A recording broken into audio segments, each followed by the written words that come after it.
അന്ന് മലയാളത്തിലെ ഏറ്റവും മികച്ച എഴുത്തുകാരൊക്കെ ഗൾഫിൽ നിന്ന് ഉണ്ടായിട്ടുണ്ടെന്നും. മേതിൽ രാധാകൃഷ്ണൻ ഏറെക്കാലം ഗൾഫിലായിരുന്നു. ശിഹാബുദ്ദീൻ പൊയ്ത്തം കടവ് ഗൾഫിൽ ഉണ്ടായിട്ടുണ്ട്. TV കൊച്ചുബാബ ഗൾഫിൽ നിന്നാണ് വൃദ്ധസദനം പോലെയുള്ള ഒരു കഥ എഴുതുന്നത്. സിത്താര ഗൾഫിൽ ഉണ്ടായിട്ടുണ്ട്. അങ്ങനെ നിരവധി എഴുതുക. കരുണാകരൻ ആധുനികതയുടെ കാലത്തും ഇപ്പോഴും വളരെയധികം മികച്ച കഥകൾ എഴുതിക്കൊണ്ടിരിക്കുന്ന കരുണാകരൻ ഇപ്പോഴും കുവൈറ്റിലാണ് ജീവിക്കുന്നത്. പക്ഷേ അവരാരും ഗൾഫിൻ്റെ കഥ പറയുവാൻ ശ്രമം നടത്തിയില്ല. എന്നിടത്ത് ഞങ്ങൾ നിരന്തരം പഴി കേട്ടുകൊണ്ടിരുന്നു ഇവിടെ നിന്ന് വന്നിട്ടുള്ള എഴുത്തുകാരിൽ നിന്ന്. അങ്ങനെയുള്ള ഒരു മാനസിക സാഹചര്യത്തിൽ ഗൾഫിനെ ബേസ് ചെയ്തുകൊണ്ട്, ഗൾഫിൻ്റെ മലയാളിയുടെ ജീവിതത്തെ ബേസ് ചെയ്തുകൊണ്ട് ഒരു കഥ എഴുതണമെന്നുള്ള ഒരു സ്വപ്നം എൻ്റെ മനസ്സിൽ ഏറെക്കാലമായി കഥകളൊക്കെ എഴുതുന്നതിനിടയിൽ ഉണ്ടായിരുന്നു.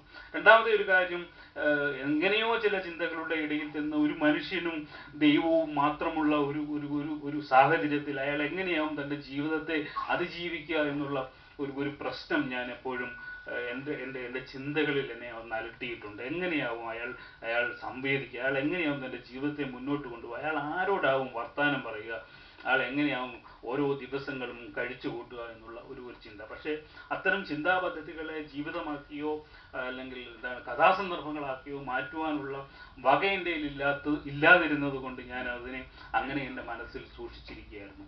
ഇങ്ങനെ രണ്ട് സാമൂഹികവും മാനസികവുമായ സാഹചര്യത്തിൻ്റെ നടുവിൽ നിൽക്കുന്ന ഒരവസ്ഥയിലാണ് നജീബ് എന്ന് പറയുന്ന ഒരു വ്യക്തിയെ ഞാൻ ബഹറിലെ ഒരിടത്തിൽ വെച്ച് കണ്ടുമുട്ടുന്നത്. ആ കഥ ഞാൻ ആടുജീവിതത്തിൻ്റെ പിന്നാമ്പുറത്ത് വളരെ ചെറുതായി പറയുന്നുണ്ട്. ആ കഥ നിങ്ങളോട് വീണ്ടും പറയുവാൻ ഞാൻ ആഗ്രഹിക്കുന്നില്ല. പക്ഷേ ആ നജീബിനെ കണ്ടുമുട്ടി അദ്ദേഹത്തിൻ്റെ കഥ കേട്ടപ്പോൾ എനിക്ക് മനസ്സിലായി, ഇതാണ് ഗൾഫ് മലയാളിയുടേതായ ഒരു കഥ മലയാള സാഹിത്യത്തിന് ഒരു പക്ഷേ കൊടുക്കാൻ എൻ്റെ കയ്യിൽ നിന്ന് എനിക്ക് കഴിയുന്ന കഥ എന്ന് തീരുമാനിക്കുകയും അങ്ങനെ ആടുജീവിതം എന്ന നോവൽ ഉണ്ടാവുകയുമാണ് ചെയ്തത്.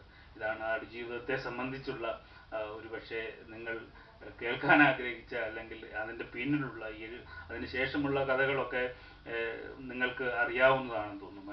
നോവൽ എഴുതി ആദ്യം ഒരു മലയാളത്തിലെ വളരെ പ്രശസ്തമായ നോവൽ മത്സരത്തിനാണ് അയച്ചത്. ആ നോവൽ മത്സരത്തിൽ ആടുജീവിതം തിരസ്കരിക്കപ്പെട്ടു. പിന്നീട് ഒരു വാരികയ്ക്ക് അയച്ചു കൊടുത്തു സീരിയസ് ചെയ്യാൻ വേണ്ടി. ആ വാരികയിലും അത് പ്രസിദ്ധീകരിച്ചില്ല. മൂന്നാമതാണ് ഇനി ഗ്രീൻ ബുക്സിൽ കൊടുത്തു നോക്കാം എന്ന് തീരുമാനിക്കുന്നത്. ഗ്രീൻ ബുക്സിൽ കൊടുക്കുകയും ഉടൻ തന്നെ എനിക്ക് അത്രയും വേഗത്തിൽ മറ്റൊന്നും പ്രസിദ്ധീകരിച്ചിട്ടില്ല.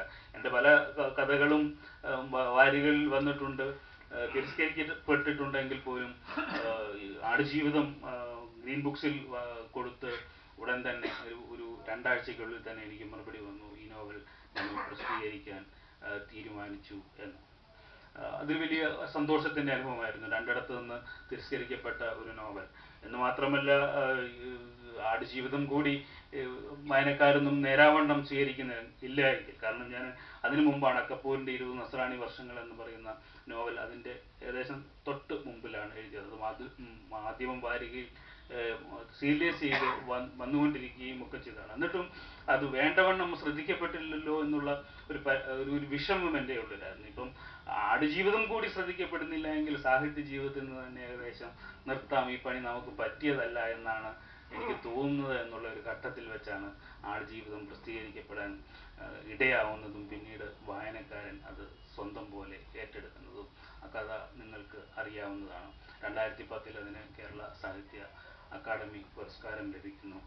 അതുവരെ ഞാൻ വിചാരിച്ചിരുന്നത്, ഒരുപക്ഷെ നിങ്ങൾ പലരും വിചാരിക്കുന്നത് പോലെ തന്നെ ഇതൊക്കെ കാശ് കൊടുത്താലോ പരിചയക്കാരൊക്കെ ഉണ്ടെങ്കിലോ മാത്രം കിട്ടുന്ന ഒരു സാധനമാണ് കേരള സാഹിത്യ അക്കാദമി അവാർഡും മറ്റ് അനേകം അവാർഡുകളും. പുസ്തകം പ്രസിദ്ധീകരിക്കുന്നതും അങ്ങനെയാണെന്നാണ് ഞാൻ വിചാരിച്ചത്. വാരികകളിൽ കഥകൾ വരുന്നത് അങ്ങനെയാണ് എന്നാണ് വിചാരിച്ചത്. പക്ഷേ എങ്കിൽ എൻ്റെ കഥകൾ പ്രസിദ്ധീകരിക്കാൻ വന്നു തുടങ്ങിയപ്പോഴാണ് എനിക്ക് മനസ്സിലായത് വാരികകളിൽ അങ്ങനെയല്ല.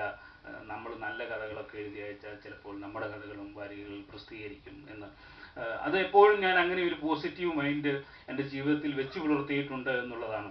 പലപ്പോഴും നമ്മൾ അങ്ങനെ വിചാരിക്കുമ്പോൾ തന്നെ ഞാൻ ചെയ്തുകൊണ്ടിരുന്നത് എന്താണെന്ന് ചോദിച്ചാൽ, എൻ്റെ കഥ കലാകൗമുദിയിൽ പ്രസിദ്ധീകരിക്കാതെ പോയത്, മാതൃഭൂമിയിൽ പ്രസിദ്ധീകരിക്കാതെ പോയത്, അല്ലെങ്കിൽ ഭാഷാഭൂഷണിയിൽ പ്രസിദ്ധീകരിക്കാതെ പോയത് അവിടെ ഇരിക്കുന്ന എഡിറ്റർക്ക് എന്നോട് എന്തോ ദേഷ്യമുള്ളത് കൊണ്ടല്ല, എൻ്റെ കഥ ആ വാരികയിൽ പ്രസിദ്ധീകരിക്കുവാൻ തക്ക വിധം യോഗ്യമല്ല എന്നതുകൊണ്ടാണ് എന്ന് ഞാൻ സ്വയം തിരിച്ചറിയും. അതിനേക്കാൾ മെച്ചപ്പെട്ട ഒരു കഥ എഴുതി അവർക്ക് അയച്ചു കൊടുക്കാൻ ഞാൻ ശ്രമിക്കുകയും ചെയ്തുകൊണ്ടേയിരുന്നു. അതുകൊണ്ട് തന്നെ തിരസ്കരിക്കപ്പെടുന്ന എല്ലാ അവാർഡുകളിലും പുരസ്കാരങ്ങളിലും ഒന്നും എനിക്ക് വിഷമമല്ല.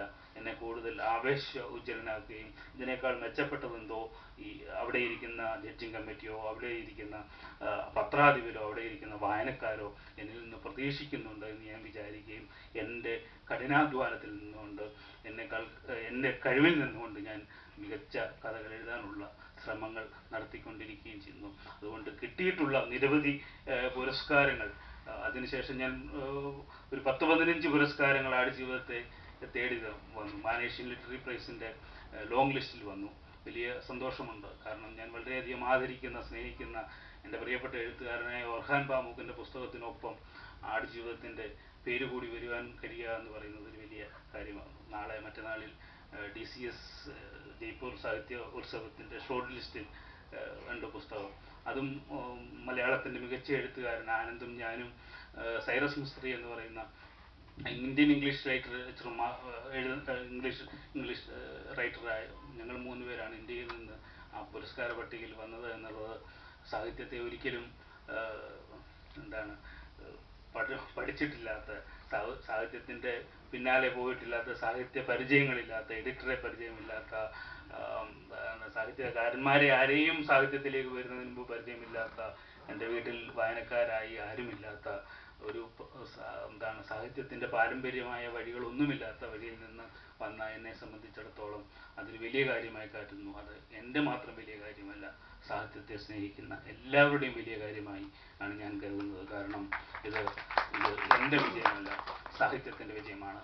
നമ്മൾക്ക് നല്ല സാഹിത്യം സൃഷ്ടിക്കാൻ കഴിയുമെങ്കിൽ അതിനെ പിന്തുണയ്ക്കാൻ ലോകത്തിൻ്റെ കോണിൽ ആരെങ്കിലുമൊക്കെ എവിടെയെങ്കിലുമൊക്കെ ഉണ്ടാവുമെന്ന് എൻ്റെ ജീവിതം എന്നെ പഠിപ്പിക്കുന്നു. നമ്മളെ സ്നേഹിക്കാൻ, നമ്മളെ മനസ്സിലാക്കാൻ, നമ്മൾ ഒന്നുമില്ലായ്മയിൽ നിന്ന് നിൽക്കുമ്പോൾ നമ്മുടെ അപരിചിതരായ ആൾക്കാർ സ്നേഹം കൊണ്ട് നമ്മുടെ ഇടയിലേക്ക് വരുന്നു, പ്രാർത്ഥന കൊണ്ട് നമ്മുടെ മുന്നിലേക്ക് വരുന്നു. 2010 ഞാൻ രോഗഗ്രസ്തനായി അമൃത ആശുപത്രിയിൽ കിടക്കുമ്പോഴാണ് സാഹിത്യത്തിൻ്റെ സ്നേഹവും വിലയും ഞാൻ മനസ്സിലാക്കുന്നത്. എത്രയായിരം ആൾക്കാരാണ് അപരിചിതരായ ആൾക്കാരാണ് എന്നെ വിളിച്ചത്. അവർക്ക് എന്നിൽ നിന്നൊന്നും ലഭിക്കാനില്ല, ഒന്നും കൊടുക്കാനില്ല. ഞാൻ പണം കൊണ്ട് ആരെയും സഹായിച്ചിട്ടില്ല. ഞാൻ അവരെ മുഖതാവിൽ കണ്ടിട്ടില്ല. ഞാൻ അവർക്ക് കൊടുത്തിട്ടുള്ളത് വാക്കുകൾ മാത്രമാണ്.